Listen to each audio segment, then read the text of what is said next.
자, 하나님의 말씀을 보게 되면은 오늘 제목은 더욱 넘치는 은혜. 무슨 은혜요? 쫄쫄쫄 흐르는 은혜요? 더욱 넘치는 은혜. 하나님이 우리에게 주시는 이 은혜라는 것은 더욱 넘치는 은혜다라는 얘기네요. 지난주까지 말씀을 계속 쫓아보겠습니다. 여러분, 이 의롭다 함을 받은 자들, 신자들은 이 세상에서도 살면서 특권을 누리고 더불어 즐거움을 누리는 자들이다 라고 하나님이 말씀하셨어요. 왜요? 왜 이런 것을 강조하셨을까? 왜 신자는 이 땅에서 살면서 특권도 누리고 즐거움도 누리고 기쁨을 누릴 수 있다, 이것을 왜 강조하실까요?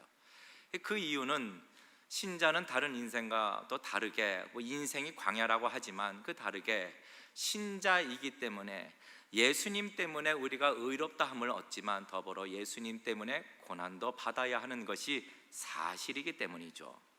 저는 이렇게 설교를 하고 싶어요. 성도님들, 우리가 예수님을 우리의 주님으로 모셨으니 저와 여러분의 모든 인생 가운데 고난도 하나도 없을 것이고 고통도 하나도 없을 것이고 슬픔도 하나도 없을 것입니다 라고 설교를 하고 싶지만, 하지만 하나님은 그렇게 말씀하고 있지 않다라는 거죠.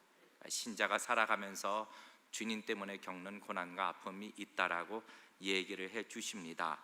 사실 그렇죠. 우리가 살면서도 이런 것을 확인할 수가 있어요. 그래서 우리가 자녀들을 두고 얘기를 할 때 우리 자녀들에게 너가 앞으로 살면서 너는 항상 행복할 것이고 항상 슬픔도 없을 것이고 고난도 없을 것이고 고통도 없을 것이다 라고 우리가 자녀들에게 확신 있게 얘기해 주지 못하고 있죠. 단지 부모로서 우리 자녀들이 그렇게 살기를 바라고 기도할 뿐인 것입니다. 그런데 중요한 것은 이겁니다. 중요한 것은 무엇이냐? 하나님께서 우리에게 이 땅에서 살아갈 때 겪는 고난을 크게 보라고 말씀하시는 것이 아니죠. 고난이 있지만 그럼에도 불구하고 너희는 신자로서 이 땅에서 능히 기쁨과 즐거움을 누릴 수 있으며 살아가는 자들이다. 그게 성도고 신자고 의롭게 함을 받은 자들이다 라고 말씀을 하고 있는 것입니다. 이것이 가능하냐고요? 당연히 가능하죠. 왜요? 하나님의 성경에 기록하여 말씀하셨고 실제로 말씀대로 역사하시는 그 하나님을 만나 이 땅에서도 기쁨을 누리는 신자들이 많다라는 겁니다. 제 큰 딸아이가 막 2돌이 되었을 때입니다. 이제 저희가 하나님께서 저희 가정에 선교지로 가라고 마음을 강하게 주셔서 이제 직장 정리하고 제가 그때 33살이었네요. 선교지로 갔죠. 이 딸을 데리고. 저희가 있었던 그 선교 지역은 그 지역이 그렇게 쉬운 지역, 이렇게 편안한 지역은 아니었었습니다. 좀 환경이 흔히 어렵다라고 말했던 지역이죠. 이슬람 문화도 아주 또 강해가지고 예수를 믿는 사람들은 그 집이 불타기도 했었어요. 그 마을에서. 그리고 사는 환경도 이 사막 기후였었어요. 아주 건조한 광야 속에 한 조그만한 도시였습니다. 전기도 하루에 2시간이 들어왔다가 다시 나가고 들어왔다 나가고 아주 불편한 가운데 있고, 또 겨울에는 영하 40도 이하로 내려가는 것이 그냥 일반이었습니다. 영하 40도 이하. 어느 정도 추운지 실감이 잘 안 가시죠? 가끔 기사가 나오는데 토끼가 이렇게 뛰려고 이렇게 하고 있다가 그 자리에서 얼은 그런 사진들도 있어요. 그 자리에서 얼은. 그만큼 추운 거죠. 이 콧수염에 고드름이 맺힌다. 여러분 이거 실감 안 해보셨죠? 야, 콧수염에 고드름이 맺히 뛰다? 입에서는 따뜻한 기름이 올라오고 기운이 올라오는데 위에서는 차가우니까 여기 콧수염 밑에 이렇게 증기가 이렇게 맺히는 거예요. 맺히자마자 바로 사사삭 어는 겁니다. 게다가 우리 그때 이제 큰애가 2살 이제 막 되었으니까 2돌이 되었으니까 그 나라 이제 음식에 또 맞지 않는 게 있었나 봐요. 그 과일을 먹었는데 얼마나 달았는지 모르겠습니다. 그런데 이 과일을 먹고 이 알레르기가 생긴 거예요. 알레르기가 생겼는데 어느 정도까지 생겼는가? 얼굴이 막 부어오르기 시작하는데 여러분 참 눈이 점점점 감겨지서 눈이 안 보여요. 우리 큰딸내미가 막 부어가지고 눈이 감긴 채 좋다고 막 이리저리 돌아다니는 게 그 모습이 얼마나 기가 막혔는지 그냥 웃음만 나오더라고요. 야, 약도 안 들어요. 약도. 그런데 그곳에서 살면서 저나 제 아내나 우리 가정이 야, 이렇게 고통 가운데 왜 하나님이 보내셨을까? 그렇게 했을까요? 아니에요. 하나님은 당신이 말씀하신 대로 책임져 주시는 하나님이시라는 것을 우리에게도 가르쳐 주시는 거죠. 참 그 삶 속에서도 얼마나 즐겁고 행복했는지 모릅니다.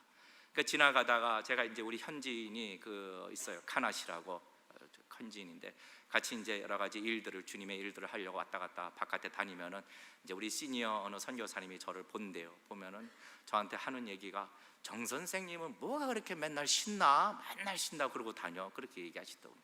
신나죠. 주님이 우리와 함께 계시니 안 신날 수 있습니까?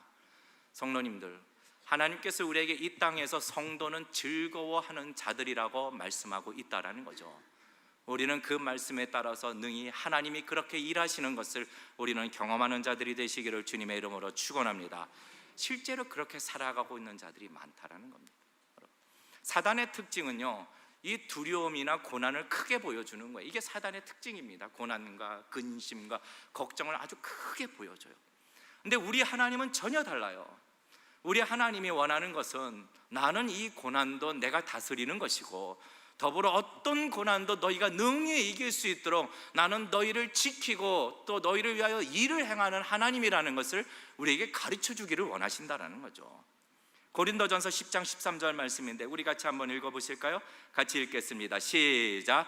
사람이 감당할 시험 밖에는 너희에게 당한 것이 없나니 오직 하나님은 미쁘사 너희가 감당치 못할 시험 당함을 허락지 아니하시고 시험 당할 즈음에 또한 피할 길을 내사 너희로 능히 감당하게 하시느니라. 아멘. 이 하나님이 저와 여러분의 하나님이라고 말씀하고 있는 것입니다. 그렇기에 하나님께서는 너희가 봐야 할 것이 문제나 고난을 바라보는 것이 아니라 이 문제를 이렇게 핸들링하고 계시는, 다스리고 계시는 하나님을 크게 보라고 말씀하고 있는 것이죠. 시편 43편 5절 말씀에 이렇게 기록되어 있네요. 우리 같이 함께 읽겠습니다. 시작. 내 영혼아 네가 어찌하여 낭망하며 어찌하여 내 속에서 불안하여 하는고 너는 하나님을 바라라. 나는 내 얼굴을 도우시는 내 하나님을 오히려 찬송하리로다. 아멘. 우리 삶 속에 늘 오직 하나님만 바라보시며 하나님이 주시는 그 축복을, 그 특권을 누리시기를 주님의 이름으로 축원합니다. 내 얼굴을 도우시는 내 하나님으로 인하여 난 오히려 찬송하리로다 라는 고백이요. 자, 이와 같은 말씀을 뒤로 하고 또다시 오늘 이제 본문의 말씀을 우리는 받게 되는 겁니다. 우리 본문의 말씀, 하나님께서는 이 말씀을 주실 때 목적이 있으십니다. 그리고 이 말씀을 여기에 주신 이유들이 있어요. 질서가 있으시거든요. 오늘 말씀에 대해서 간단하게 좀 내용을 설명해 드릴게요. 이게 무슨 얘기냐? 자, 보십시오. 아담의 죄를 통하여 이제 죄와 사망이 이 세상에 들어오게 됩니다. 그리고 이 아담의 죄가 온 인류에게 동일하게 미치게 되었고 결국 모든 인류는 한 사람도 빠짐이 없이 죄와 사망의 종이 되었다라고 말씀하시는 거예요. 자, 12절 말씀을 한번 읽어볼까요? 12절 우리 같이 한번 읽겠습니다. 시작. 이러므로 한 사람으로 말미암아 죄가 세상에 들어오고 죄로 말미암아 사망이 왔나니 이와 같이 모든 사람이 죄를 지었으므로 사망이 모든 사람에게 이르렀느니라 라는 말씀을 주셨습니다. 이게 사실입니다. 그리고 죄와 사망의 이 죄의 종된 결과는 심판이며 멸망이며 로마서에서 흔히 얘기하고 있는 하나님의 나타나는 진노입니다. 그러나 하나님은 인류를 이렇게 끝내지 않으셨다라고 얘기하고 계시는 거죠. 그러나 한 사람, 아담 한 사람으로 인하여 죄와 사망이 이 땅에 들어왔지만 더불어 하나님은 예수 그리스도 한 사람을 통하여 다시 그 은혜의 손길을 베푸신다라는 겁니다. 이것이 곧 구원의 일이며 선물이라고 오늘 말씀하고 있는데 우리 15절 말씀을 같이 읽으실까요? 15절 같이 읽겠습니다. 시작. 그러나 이 은사는 그 범죄와 같지 아니하니 곧 한 사람의 범죄를 인하여 많은 사람이 죽었은즉 더욱 하나님의 은혜와 또는 한 사람 예수 그리스도의 은혜로 말미암은 선물이 많은 사람에게 어떻게 해요? 넘쳤으리라 라고 얘기하시네요.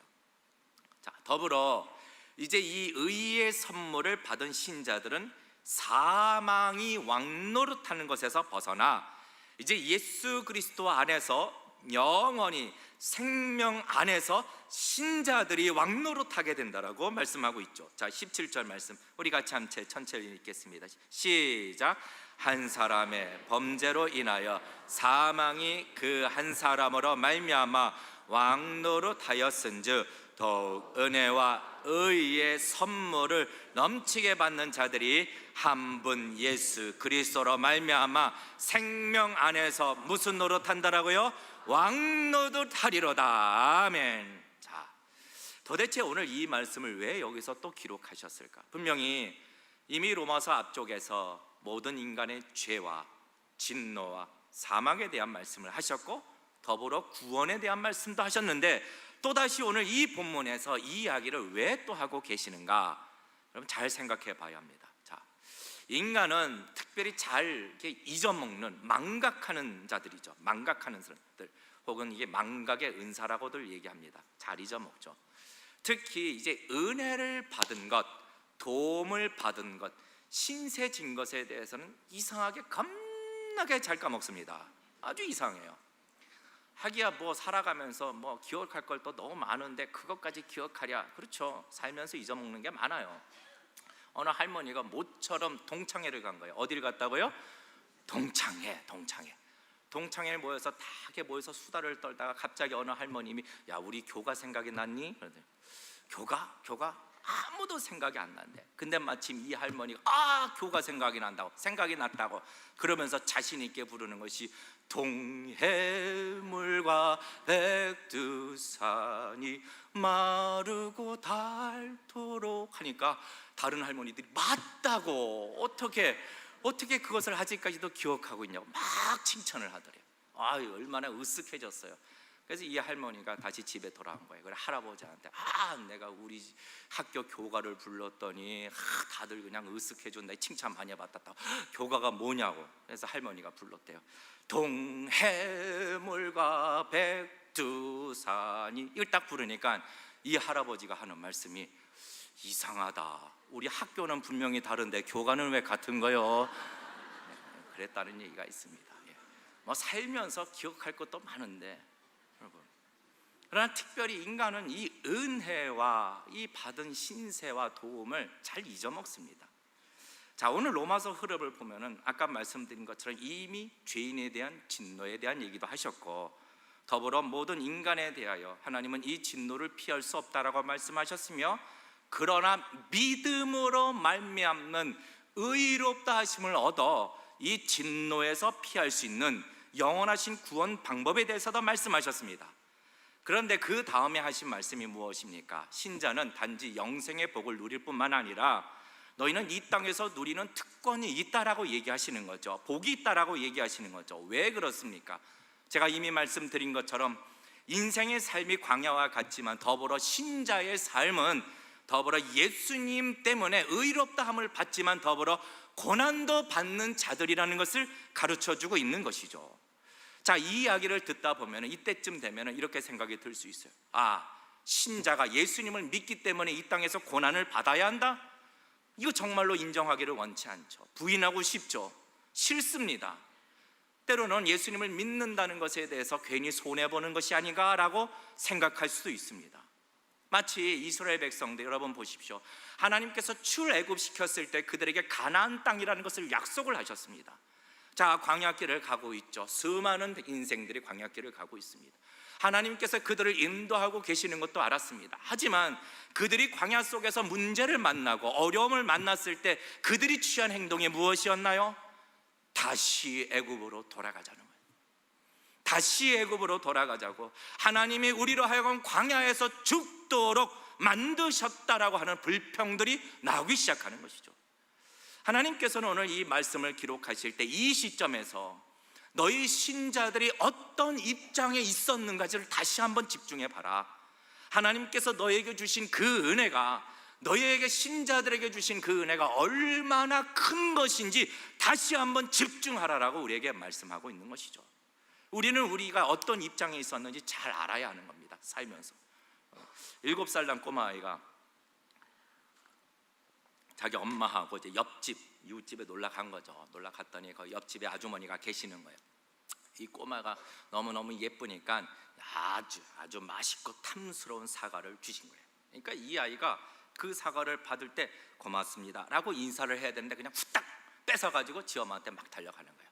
이 엄마가 얼마나 창피했는지, 그러니까 야, 이 자식 교육 잘못 시켰구나 이런 생각이 들어서 이 아이한테 바로 거기서 그 자리에서 얘기하는 거예요. 아니, 너 그렇게 배웠냐고. 자, 다른 분이 사과를 주실 때는 도대체 뭐라고 해야 되지? 라고 꾸짖는 거예요. 그러니까 이 아이가 가만히 생각하더니 그 아주머니한테 온 겁니다. 그리고 사과를 내밀면서 하는 말이 아줌마 껍질 깎아주세요 라고 해달. 자기 입장을 모르는 거죠. 자기 입장을. 기사를 보니까 119 구급대원이 도움 주러 갔다가 폭행당하는 건이 1년에 100건이 넘는다고 합니다. 어떤 사람은 문이 잠겨서 119 구급대원을 불렀대요. 문이 잠겨서. 근데 그때 문이 잠겨서 그 119 구급대원이 그 문을 열어주려고 하는데 안에서 갑자기 부른 남자가 맥주병을 갑자기 던져가지고 유리창을 깨고 바깥에서 그 도움을 주려고 했던 그 구급대원 얼굴에 큰 상처기를 났고 피가 주르르 흘렸다고 하더군요. 근데 그때 이 남자가 나와서 하는 말이, 피를 줄줄 흘리는 그 면전에 대고 하는 말이 왜 이렇게 늦게 왔냐라고 화를 냈다라고 하더군요. 기사가 난 겁니다. 여러분 보십시오. 하나님이 우리에게 주신 그 은혜가 얼마나 큰 것인지를 우리는 사실 날마다 생각해 보아야 하는 것입니다. 우리가 하나님 앞에 은혜를 받았다라고 말을 합니다. 여러분, 많은 바깥에 있는 사람들이 여러분한테 당신들 하나님께 은혜를 받았습니까? 예, 받았습니다. 무엇을 받았습니까? 여러분, 우리가 받은 은혜가 무엇인가요? 우리는 생각을 해봐야 되는 겁니다. 오늘 이 말씀 속에서 바로 이 부분을 우리에게 다시 한번 얘기를 해주고 있는 것입니다. 자, 다시 한번 우리 입장을 한번 생각해 보십시다. 왜 모든 사람이 죄인인가에 대한 얘기를 오늘 말씀 속에서 하고 있는 거예요. 세상의 개념으로는 내가 죄인이다라고 얘기했을 때는 내가 죄를 지어야 죄인이 되는 것이죠. 자범죄죠. 근데 성경은 그렇게 말씀하지 않습니다. 죄를 지어서 죄인이 아니라 모든 인류가 죄인이라고 말씀하시는 이유는 아담이 죄를 지었기 때문에 그 후손이 죄인이 되었고, 죄인이 되었기 때문에 자범죄를 짓는 것이라고 가르쳐주고 있는 것이죠. 세상의 관점과 성경이 말하는 것은 전혀 다릅니다. 자, 우리 12절 말씀을 다시 한번 읽어볼까요? 12절 같이 읽겠습니다. 시작. 이러므로 한 사람으로 말미암아 죄가 세상에 들어오고 죄로 말미암아 사망이 왔나니 이와 같이 모든 사람이 죄를 지었으므로 사망이 모든 사람에게 이르렀느니라. 사망이 모든 사람에게. 자, 14절 계속해서 읽어볼까요? 시작. 그러나 아담으로부터 모세까지 아담의 범죄와 같은 죄를 짓지 아니한 자들 위에도 사망이 왕노릇하였나니 아담은 오실 자의 표상이니라. 무슨 얘기입니까? 아담으로부터 모세까지 아담이 범죄한 것 같이 똑같은 죄를 짓지 아니하는 자들 외에도 사망이 왕노릇하고 있다는 겁니다. 왜 아담의 죄가 우리의 죄가 되는 겁니까? 여러분 생각해 보시죠. 하나님의 말씀 가운데 아담은요, 온 인류의, 온 민족의 조상이 됩니다. 이것은요, 신화도 아니고 무슨 비유도 아니고 예화도 아니고 역사적 사실입니다. 이걸 아셔야 돼요. 하나님께서 말씀으로 천지를 창조하신 것을 여러분 믿으십니까? 그렇다면 아담이 우리 육신의 조상이라는 것도 당연히 믿는 겁니다. 그런데 이 아담이 그 죄로 인하여 하나님과의 관계가 끊어지게 됩니다. 그 이후로 그 죄가 사망 안에서 이 세상에 들어와 왕노릇하게 되는 거죠. 지배하고 있다는 겁니다. 그러므로 아담으로부터 시작이 되는 이제 모든 인류는 아담이 하나님으로부터 관계가 끊어진 다음에 시작되는 인류이기 때문에 그 인류는, 온 세상에 들어온 인류는 죄와 권세에 의해서 지배를 받게 되는 것이고, 그 결과 태어나면서부터 죄의 노예가 되는 것이죠. 이제 이게 원죄라는 개념입니다. 여러분 생각해 보십시오. 노예의 자녀는 누가 그것을 빚을 갚아주지 않는 한 끝까지 노예가 되는 것입니다. 신분이 되는 것이죠. 어떤 사람이 남들보다 상대적으로 덜 악할 수는 있지만, 그러나 그 안에 죄성이 전혀 없는 것이 아닙니다. 왜요? 이미 죄가 그 안에 지배를 하고 있기 때문에 태어나면서부터. 자, 그러면 정말로 모든 인간이 죄인이라는 것을 증명해 볼 수 있습니까? 네, 하나님이 증명해 주셨어요. 어떤 증명입니까? 로마서 5장 12절 말씀인데 우리 같이 한번 읽어보실까요? 로마서 5장 12절 시작. 한 사람으로 말미암아 죄가 세상에 들어왔고 죄로 말미암아 무엇이 왔다라고요? 사망이 왔다라고 얘기합니다. 제가 오래전에 여기 부교육자로 또 사역을 할 때 어느 전도사님의 몸이 많이 아팠어요. 몸이 많이 아파가지고 병원에 이제 갔다 오라고. 그래서 갔다 오더군요. 갔다 왔는데 얼굴 표정이 별로 안 좋은 거예요. 그래서 야, 우리 전도사님 웬일입니까? 어디 많이 아픕니까? 그러자 이제 저한테 하시는 말씀이 목사님, 저 시한부 인생을 살아야 한답니다. 그래? 깜짝 놀랐죠. 그 무슨 얘기냐? 그랬더니 예, 늙어서 죽는다고 합디다. 그런 얘기를 하더라고요. 늙어서 죽는다. 예, 그렇죠. 인생은 다 시한부 인생이죠. 그러나 여러분, 늙어서 죽던, 때로는 병으로 죽던, 여러분 죽음에 이른다라는 것은 결국 모든 인간에게 죄가 있기 때문에 죽음에 이르게 된 것입니다. 이게 근본적인 원인이죠. 어떻게 하냐고요? 하나님이 이 일을 말씀하셨습니다. 창세기 2장 17절 말씀인데 어떻게 죽음이 시작이 되었는가? 우리 같이 한번 말씀을 보실까요? 시작. 선악을 알게 하는 나무의 실과를 먹지 말라. 먹는 날에는 반드시 뭐하리라? 죽으리라 라고요.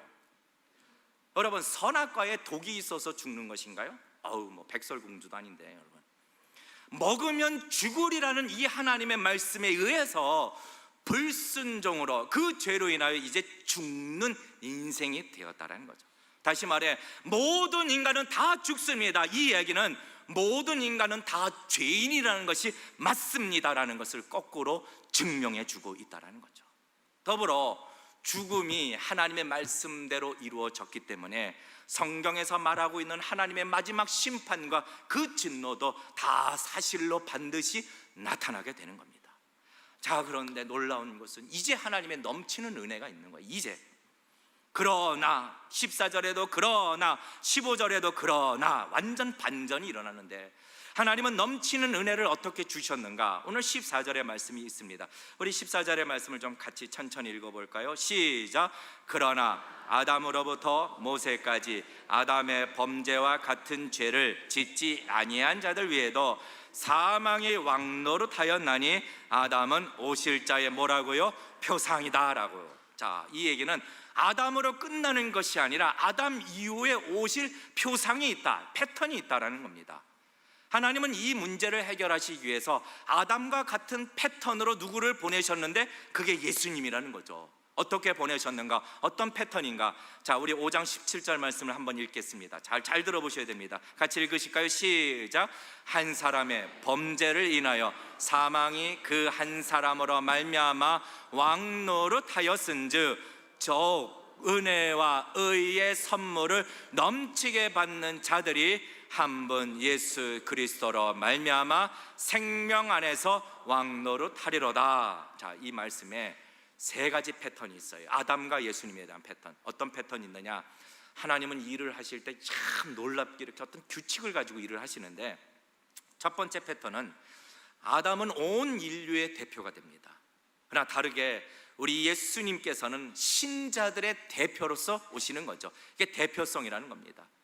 두 번째 패턴은 어떤 패턴이냐? 아담으로 인해서 죄가 들어오게 됩니다.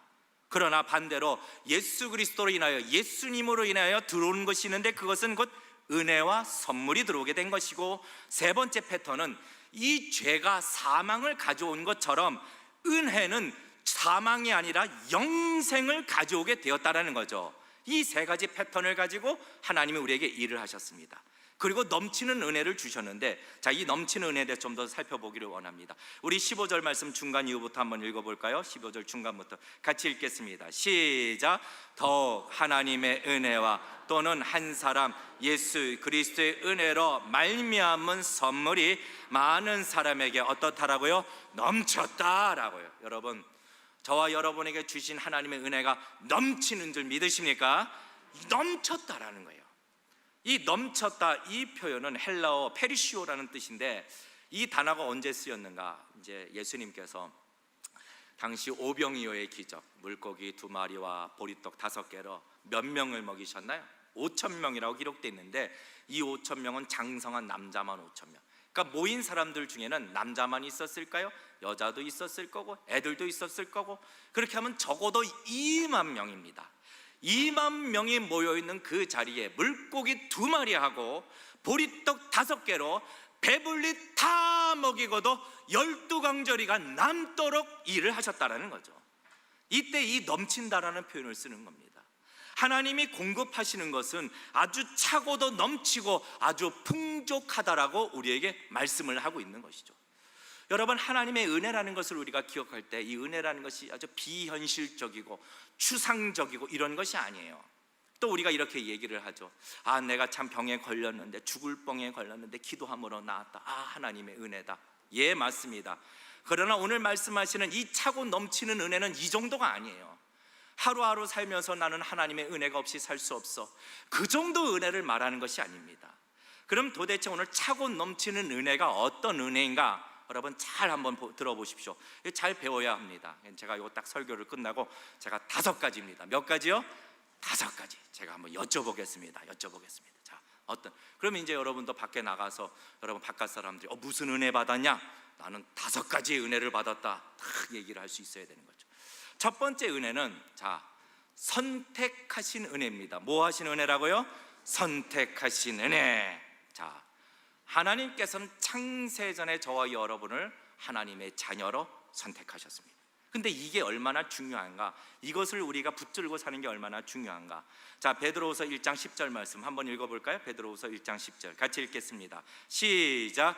그러므로 형제들아 더욱 힘써 너희 부르심과 택하심을 굳게 하라. 너희가 이것을 행한즉 언제든지 뭐하지 아니하리라? 실족지 아니하리라. 무슨 얘기입니까? 너희들이 이 땅을 살아갈 때 어려움을 만나던, 문제를 만나던, 슬픔을 만나던, 고통을 만나던, 그럼에도 불구하고 너희가 실족지 않기 위해서는 무엇? 이 택하심에 대한 이 교리를 확고하게 붙들라고 얘기하고 있는 것이죠. 여러분, 하나님께서 우리를 선택하실 때 어떻게 선택하셨을까? 여러분, 이게 통돌이 해가지고 탁 번호표 딱 뽑아가지고 정성택 이렇게 택하셨을까요? 저는 이 남전도 연합회 10년 할애할 때 여러분 맨 마지막에 뭐 하죠? 경품 추첨. 이거 할 때마다 이게 뭐라고 가슴이 얼마나 쫄깃쫄깃한지, 심장이. 이름 한번 불려보는, 번호 한번 불려보는 게 소망인데, 여러분, 그런데 하나님께서 우리를 택하실 때에 뺑뺑이 탁 돌려가지고 번데기 아저씨 탁 하듯이 탁 이렇게 하신 것이 아니에요. 여러분, 아셔야 됩니다. 이사야서 45장 4절 말씀에 어떻게 택하셨는지 정확하게 말씀하고 있는데, 이사야서 45장 4절 말씀 같이 한번 읽으실까요? 시작. 내가 나의 종 야곱, 나의 택한 이스라엘을 위하여 너를 지명하여 불렀나니 너는 나를 알지 못하였을지라도 나는 내게 칭호를 주노라 라고 얘기해요.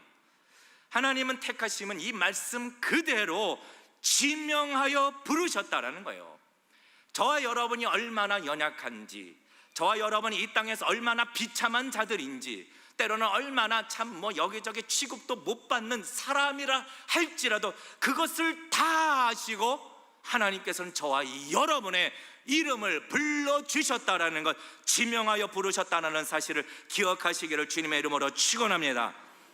이 택하심의 은혜가 있나? 알면서 택하셨다라는 거예요, 여러분. 두 번째로, 첫 번째 무슨 은혜라고요? 선택하신 은혜. 선택하신 은혜 잘 기억하십시오. 두 번째 은혜는 찾으시는 은혜. 뭐 하시는 은혜? 찾으시는 은혜. 예, 찾으시는. 자, 하나님이 딱 선택만 딱 해놓고 그러고 끝나셨나요? 아니에요. 하나님은요, 당신이 택한 사람을 한 사람도 놓치지 않고 먼저 찾아주십니다. 먼저 찾아주신다. 하나님께 불순종함으로 죄를 지어 부끄러움과 두려움 속에서 몸을 숨겼던 아담마저도 하나님이 먼저 찾으셨다라는 거예요. 창세기 3장 9절 말씀 우리 같이 한번 읽어보십시다. 같이 읽으실까요? 시작. 여호와 하나님이 아담을 부르시며 그에게 이르시되 네가 어디 있느냐라고요. 아담이 어디 있는지 몰라서 부르셨을까요? 아니에요. 찾으시는 거예요. 아담아, 아담아, 네가 어디 있느냐라고요. 여러분, 사도 바울을 기억해 보십시다. 그가 회심 이전에 그들은 교회와 성도들을 아주 핍박하는 데 열심히 했던 자였습니다. 그런데도 그를 부활하신 주님께서 다메섹 도상에서 그를 찾아오신 겁니다. 여러분, 사도행전 9장 4절 말씀에 이렇게 기록되어 있거늘 같이 한번 읽어보실까요? 시작. 땅에 엎드러져 들음에 소리 있어 가라사대 사오라 사오라 네가 어찌하여 나를 핍박하느냐 하시거늘 이라는 거예요. 사오라 사오라 뿐만 아니라 여러분, 삭개오요, 여러분, 뽕나무 위에 올라간 사람이 삭개오뿐이었겠습니까? 수많은 애들도 있었을 거고 별의별 사람 다 있었을 거예요. 그러나 예수님은 삭개오에게 찾아오신 겁니다. 그리고 뭐라고 말씀하셨나요? 누가복음 19장 5절 말씀에 이렇게 말씀하십니다. 같이 읽으실까요? 시작. 예수께서 그곳에 이르사 우러러보시고 이르시되 삭개오야 속히 내려오라 내가 오늘 네 집에 유하여야 하리라 하시니. 이러고 끝나셨나요? 아니에요. 우리는 베드로를 기억합니다. 예수님께서 고난을 받기 시작하실 때 그는 예수님을 3번이나 부인했던 자. 도망갔습니다. 그대로 내비두시나요? 아니에요. 예수님은 부활하신 후에 그를 먼저 찾아오십니다. 그리고 말씀하십니다. 요한의 아들 시몬 베드로야, 네가 정녕 나를 사랑하느냐? 3번이나 물어보십니다. 하나님께서는 택한 자들을 먼저 찾아오신다. 그리고 저와 여러분에게도 하나님은 먼저 찾아와 주셨다라는 것. 한 영혼도 놓치지 아니하시고 하나님은 끝까지 찾으시는 그 은혜가 우리 하나님께 있다라는 사실을 우리는 기억하여야 할 것입니다. 하늘이 두 쪽 나도 믿지 않을 것 같은 사람들이 있어요. 그래도 하나님이 택하신 자들이라면 그 강팍한 마음을 다 찢으시고 그 안에 하나님이 주시는 생명을 주시고야 마시는 강권하시는 은혜가 있다라는 사실입니다. 여러분, 그 은혜가 저와 여러분에게 있었다라는 사실을 기억하시기를 주님의 이름으로 축원합니다. 두 번째가 찾으시는 은혜. 세 번째 은혜는 대속의 은혜죠. 대속의 은혜. 무엇입니까? 책임까지 져주시는 거예요. 하나님 우리를 택하셨어요. 우리를 찾아오셨어요. 그리고 끝인가요? 아니요. 우리의 죄값을 책임져 주셨다라는 겁니다. 누구를 통해서? 자기 독생자 아들 예수 그리스도를 통해서 우리의 죄값을 책임져 주셨다라는 것. 이 은혜가 작은 은혜라고 누가 얘기할 수 있나요? 대속의 은혜. 네 번째 은혜가 있습니다. 어떤 은혜인가요? 보존케 하시는 은혜라. 이게 무슨 말인가? 하나님 우리를 보존케 하신다. 여러분, 성도는 그 믿음을 끝까지 지키고 있어야 돼요. 그래야 구원을 얻습니다. 자, 마태복음 10장 22절 말씀 우리 같이 한번 읽어보실까요? 시작. 또 너희가 내 이름을 인하여 모든 사람에게 미움을 받을 것이나 나중까지 견디는 자는 구원을 얻으리라. 자, 그런데 우리 스스로가 마지막까지 우리가 믿음을 잃지 않고 견딜 수 있는 자라고 생각하십니까? 이 힘은 우리에게 없습니다. 성도님들, 다른 아무 피조물이라도 우리를 하나님의 사랑에서 끊을 수가 없으리라 라고.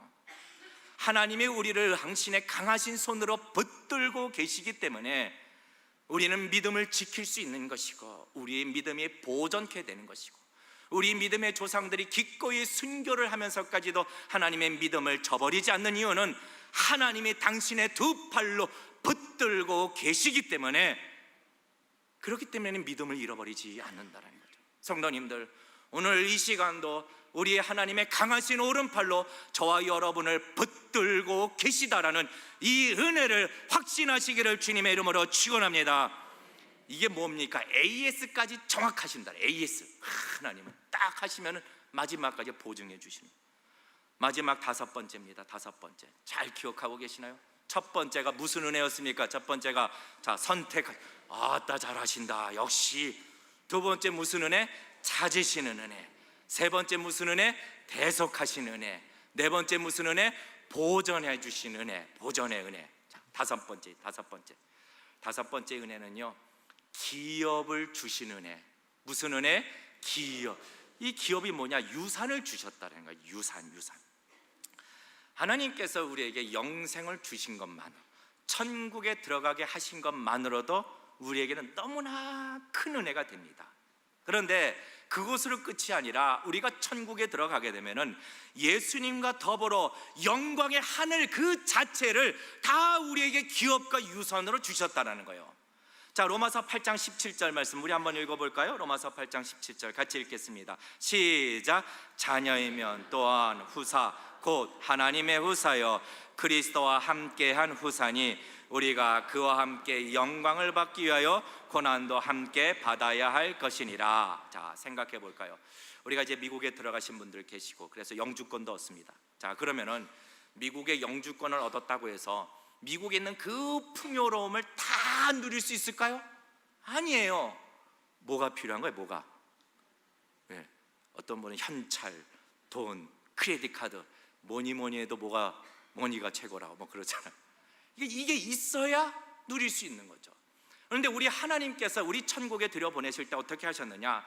그냥 천국에 들어간 많은 것으로도 우리는 행복한 자들이요 기쁨이 가득한 자들인데, 그것이 아니라 천국에 있는 모든 것들을 다 풍요를 풍성하게 우리로 하여금 누리게 하여 주신다라는 거죠. 왜요? 우리 성도에게 예수님께서 하늘나라를 주신 것처럼 우리에게도 더불어 그 하늘나라 자체를 기업과 유산으로 우리에게 주셨다라고 말씀하고 있다라는 것이죠. 여러분, 이러니 우리에게 있는 이 은혜가 얼마나 차고 넘치는 은혜인가요? 생각을 해보자는 겁니다. 여러분, 이제 말씀을 맺습니다. 여러분, 하나님의 은혜를 하나하나 짚어보는 겁니다. 우리는 하나님의 은혜를 오늘도 무사히, 그것도 은혜죠. 오늘도 내 기도가 응답되었거나, 그것도 은혜죠. 그러나 은혜를 한번 기억해 볼까요? 그 은혜 하나하나 기억할 때마다 이것은 감히 측량할 수 없는 은혜라는 것을 우리는 알게 되는 것입니다. 마치 목마른 자에게 물을 주실 때 수도꼭지 틀어서 주시는 것이 아니라 하늘로부터 폭포수와 같은 은혜를 우리에게 주신다라는 사실입니다. 시편 기자가 마치 내 잔이 넘치나이다, 내 잔이 넘치나이다. 성도님들, 하나님이 우리에게 주시는 이 은혜는 차고도 넘치는 은혜라는 사실을 기억하며 살아가시기를 주님의 이름으로 축원합니다. 여러분, 자, 5가지. 첫 번째 무슨 은혜? 선택하시는 은혜. 잘하신다. 두 번째 무슨 은혜? 벌써. 자, 세 번째 무슨 은혜? 네 번째 무슨 은혜? 5번째 무슨 은혜? 딩동댕 100점. 여러분, 이 은혜가 우리에게 있는 겁니다. 여러분, 여러분한테 물어보실 때 은혜, 무슨 은혜 받았느냐? 여러분, 담대히 이 5가지 은혜가 내게 있다라고 이렇게 고백하며 주님의 이름을 높이시는 저와 여러분이 되시기를 주님의 이름으로 축원합니다. 우리에게는 이 은혜가 있기 때문에요, 이 땅에서 좀 어렵고 이 땅에서 좀 힘들어도 우리는 넉넉히 이기는 자들이라는 것을 기억하시고, 어둠을 피하거나 두려워하는 것이 아니라 오히려 이 어둠을 밝히고 어둠을 몰아내는 빛의 자녀여 은혜를 얻은 자들이라는 것을 늘 기억하며 살아가시기를 주님의 이름으로 축원합니다.